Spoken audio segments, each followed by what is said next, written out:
If you could just step back quite a bit so I can't see your faces, that would help.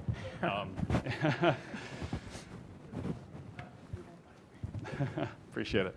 I really appreciate the previous speakers. Allison, you should be proud. 87% is a huge diversion rate. You should pursue true certification. That's what I was presenting for them. Great, excellent. The Seahawks started tracking their waste in 2003, and they were diverting only 4% then.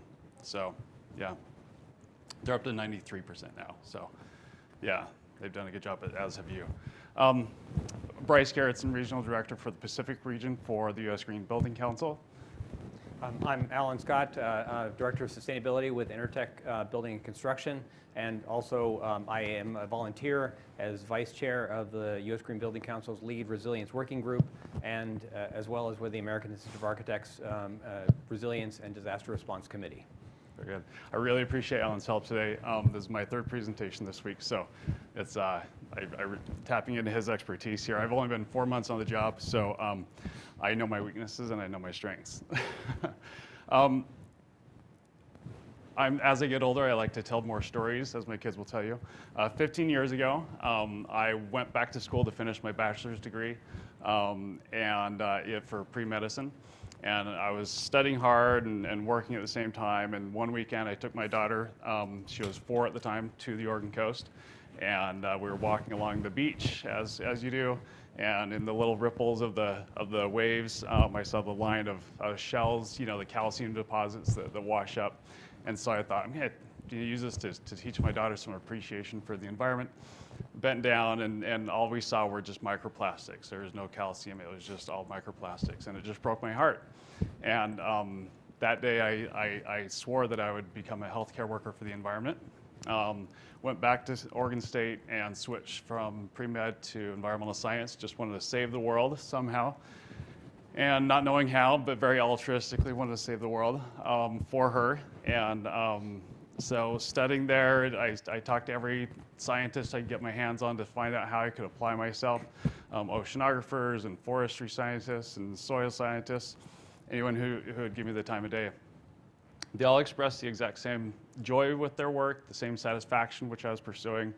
What they were doing, collecting the data was very important. But they all expressed the exact same frustration that data wasn't moving the needle with polluters. It wasn't protecting the natural resources that they were dedicating their professions to. So I switched to environmental economics and policy. My why is this: I want to work to save the earth for them. But the why for your organizations is to make money. They all exist to make money, and so we need to take our whys of saving the earth and apply it to, we need to bridge that gap. And clearly, your organizations believe in ESG and that's the best way to make money, and they've invested in there, whether it's through risk mitigation or predictability or certainty. And so we're all here trying to bridge that gap. We're going to be going over a lot of facts and statistics and numbers, and that's the data which hopefully will now be able to be applied in your organizations to move the needle with ESG and the built environment. So hopefully by the end of our session here, if I can go back, hopefully if we do our jobs right, we'll communicate the role that the built environment and green building strategies play in accomplishing the ESG priorities. Why the built environment matter? We spend 90% of our lives in the built environment. I consider myself an outdoorsy guy. I backpack a lot. I camp. I hike. Even my profile picture was me backpacking Mount Hood. Yet still, I'll spend 90% of my life in the built environment. So it's very important. 40% of global energy use is in the built environment, and the built environment is responsible for about 30% of CO2 emissions. One interesting statistic is that 80% of the building inventory, which will be around in 2050, has already been built. So the importance of converting existing buildings to be more energy efficient is huge.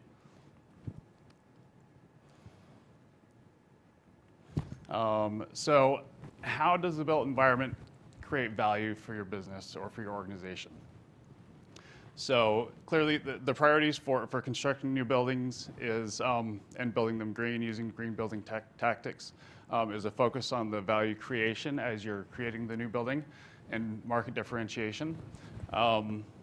So the life cycle of a building, as you can see here on this timeline, if I can figure out the pointer, maybe not, there we go. So still today, the idea is that kind of investing in sustainability or green certification, LEED certification or whatever else, or investing in those practices is considered like a cost, an expense up front, and that's a hard thing for a lot of stakeholders to get over. But what they don't see are all the benefits throughout the life of the building. Those are all the positives that they're going to get if they can stomach that upfront cost. So it's our jobs to convince those stakeholders to accept those upfront costs. So one way that green building certifications build value for your organizations is in market differentiation. They separate the buildings from the next ones that are vacant and that are also competing for the same tenants. You can see here that the prevalence of green certified buildings in the market is directly correlated with the premium that you can get for those buildings. So if your organization is trying to build value in your real estate portfolio, whether they're just the offices you operate or if you lease them out to other people, the markets with the higher certification saturation, you're going to be able to get a higher premium for those certifications. The S part of the ESG, some of the benefits that green building certifications can bring are productivity and retention. There is a recent study done by Stoke that found that on average you earn $3,395 per employee, or $1,856 per square foot annually in production, not losing the sick time, recovery, all that stuff. And one case study in El Salvador for a LEED Gold certified office building found 91% worker satisfaction and a 44% reduction in sick days. So saving that organization $85,000 annually. So pretty big benefits. Traditionally, LEED has been lagging from the industry. At one time, we were the market leaders. We drove the market and helped drive a lot of transformation and innovation. But it's been 12 years since LEED had iterated, and a lot of people have surpassed that. So, but yet states and municipalities, cities are starting to enact building performance standards and climate disclosure laws. Corporations are making climate commitments on reporting on your embodied carbon, your operational carbon. And so I'm happy to say that we just released LEED v5, which takes that into account. So 50% of the credits and points in LEED v5 have to do with decarbonization. So embodied carbon and operational carbon. So there's this huge shift to match and hopefully drive and stay ahead of local laws and ordinances. If you operate in California, you're subject to one of the most comprehensive climate data acts. But and some cities already have them in place, but where they're just spreading across the country. And if you're not subject to it yet, you will be likely soon. So one of our products, ARC, it's our online tool where you can link your utility data to ARC, and it's a free tool that we offer, and it will just automatically upload all of your utility data, convert it to CO2 in the accounting, and so you can track your progress against these local BPSs and these local compliance laws, and set benchmarks. And also in there, there's a little tool that will help you understand if you chose to pursue LEED or true certification, the likely amount of points that you get for it. But it's one of our free tools, ARC. If you're not familiar with it, I'd recommend checking it out. But what that will do is will help standardize your process for reporting the embodied carbon and the operational carbon for your buildings. With that, I'm going to hand it over to Alan. All right, wonderful. Thank you. Thanks. Subtle, right? Yeah. That's a rough transition there. So Bryce was just articulating really clearly about the broad range of values that come from sustainability in the built environment and certification schemes like LEED to drive that element. So I think that's really important. I'm going to just take a few minutes here as a transition from Bryce's presentation to focus on one aspect of the value creation about risk avoidance and the value of resilience in the built environment. Now, I think about disasters a lot, and I talk about disasters a lot. I'm loads of fun at parties. And it's for good reason, because the number of disaster events has been increasing rapidly. If you look at the total losses from disasters in the United States over the last 45 years, half of that has occurred in the last 10. Now, does anybody here think that that's going to go down in coming years?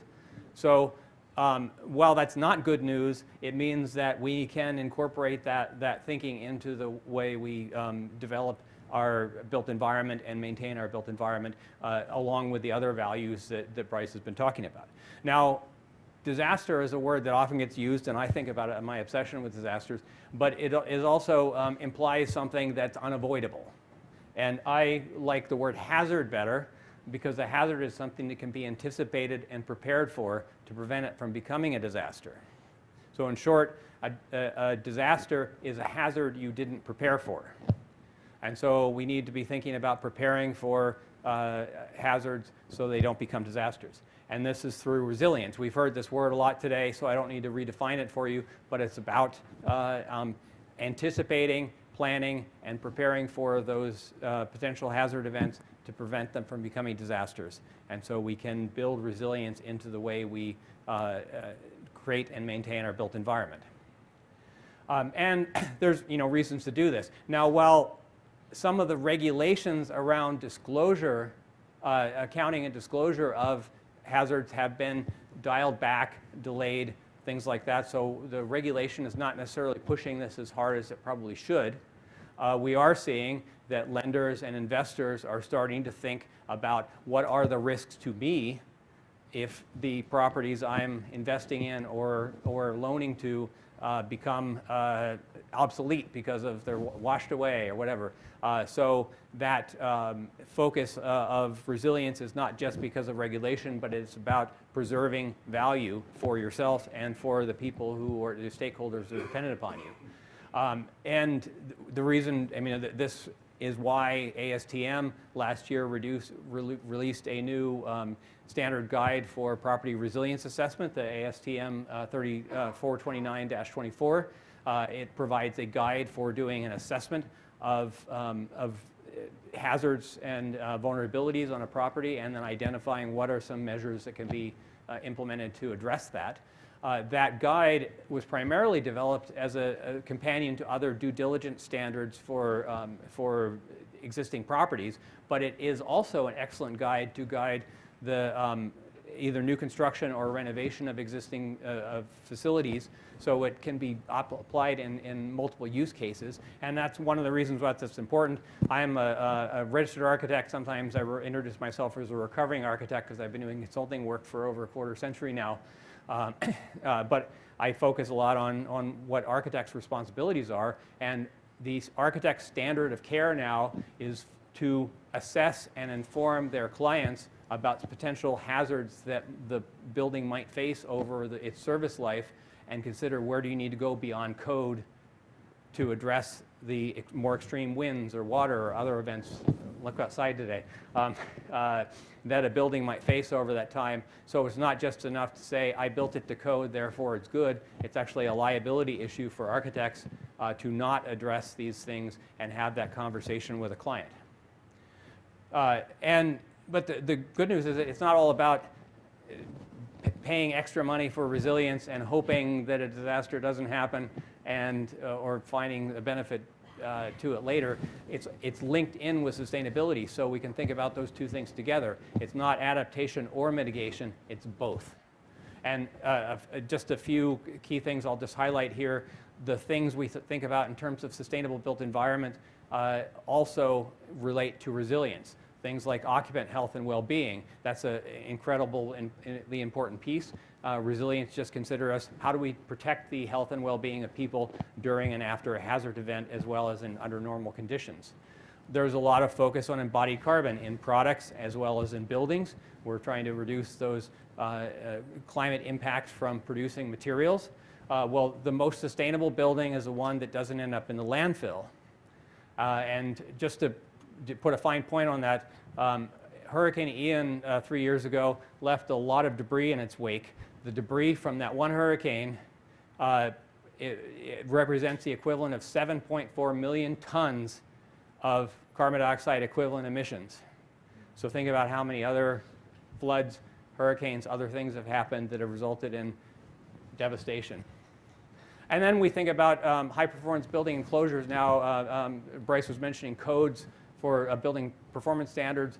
New building codes are requiring higher performance building standards. We just extend that to think about the more extreme weather events as well as standard atmospheric conditions that we're designing for. So there's a lot of links between those things. And finally, on-site renewable energy, energy storage, things like that are really important for operational carbon emission reductions. They also provide an excellent source of backup power because hazard events usually result in power outages and downtime from that.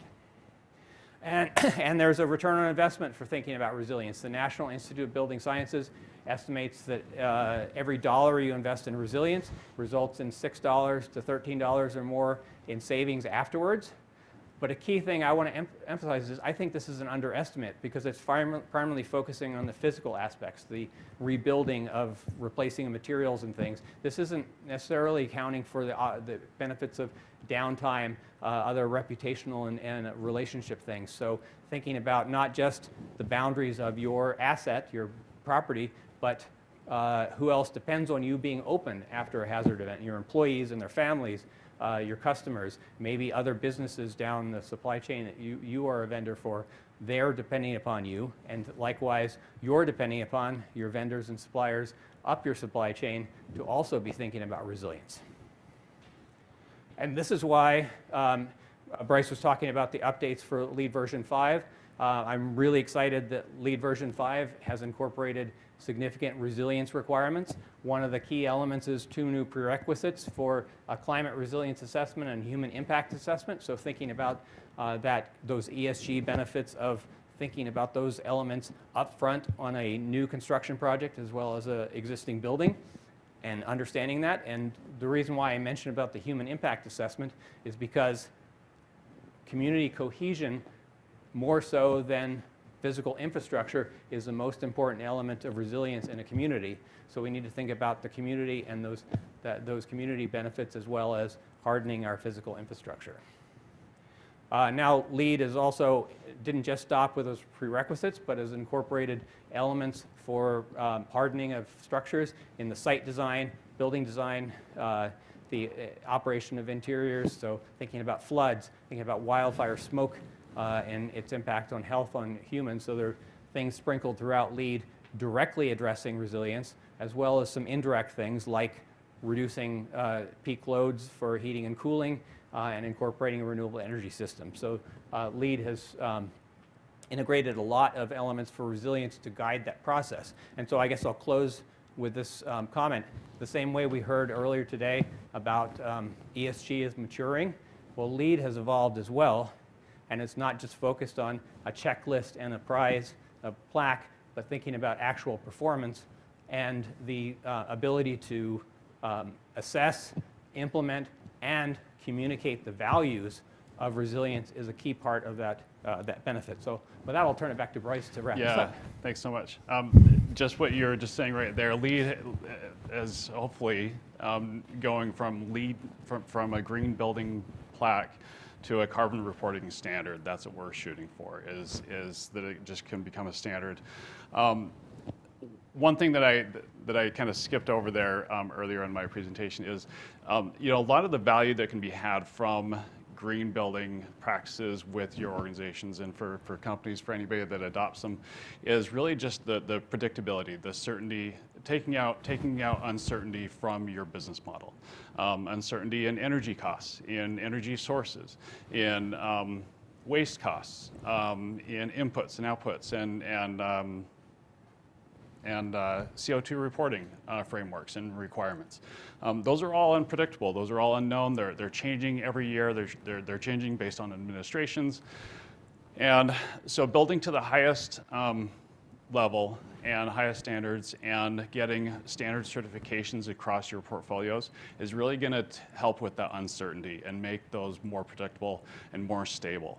Divesting from the grid, divesting from electricity, reducing your energy usage, your energy draws, and then finding alternative energy sources to meet those needs. Those are going to help buffer your organization for the future, thus building value because you have resiliency to changes in the administration, changes in policies, physical changes. And I think that is my last slide. Thank you.